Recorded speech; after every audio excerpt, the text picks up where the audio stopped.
Vote counting is currently underway in East Timor following the parliamentary election held on Sunday. The election has two former independence fighters in contention for the role of Prime Minister. The Revolutionary Front for an Independent East Timor, Fretilin, the incumbent party, and the opposition National Congress for Timorese Reconstruction, CNRT, are the main contenders in a close race for the 65-seat national parliament. Among the 17 parties participating, no pre-election coalitions were formed. However, analysts predict that CNRT, led by former Prime Minister and independence leader Zanyana Gusmao, is likely to emerge victorious, given their successful presidential campaign in 2022, which resulted in Nobel Peace Prize laureate José Ramos Horta returning to office.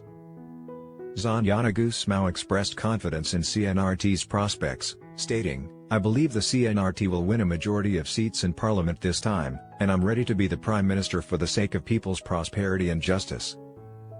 Gusmao cast his vote in the capital city, Dili. Voting concluded at 3 p.m., and the process of counting the votes commenced at 1,500 polling centers across the country.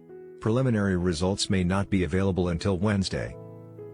Fretilin's leader, former Prime Minister Mari Alkatiri, urged the public to accept the election's outcome, stating, "If we win, it is the victory of the people of Timor-Leste."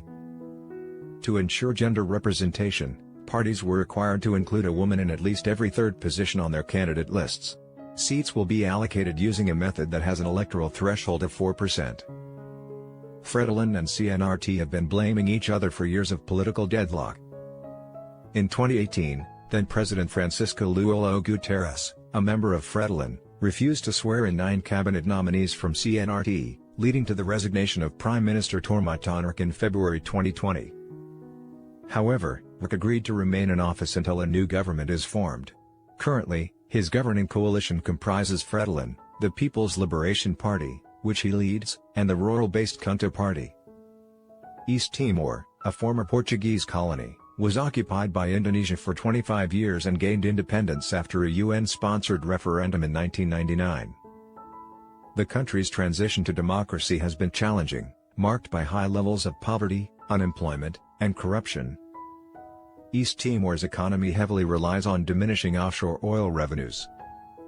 This year, the Association of Southeast Asian Nations, ASEAN, granted observer status to East Timor, a significant step toward its membership as the bloc's 11th member. According to the United Nations, nearly half of East Timor's population lives below the extreme poverty line of $1.90 a day, and approximately 42 out of every 1,000 infants die before their 5th birthday due to malnutrition.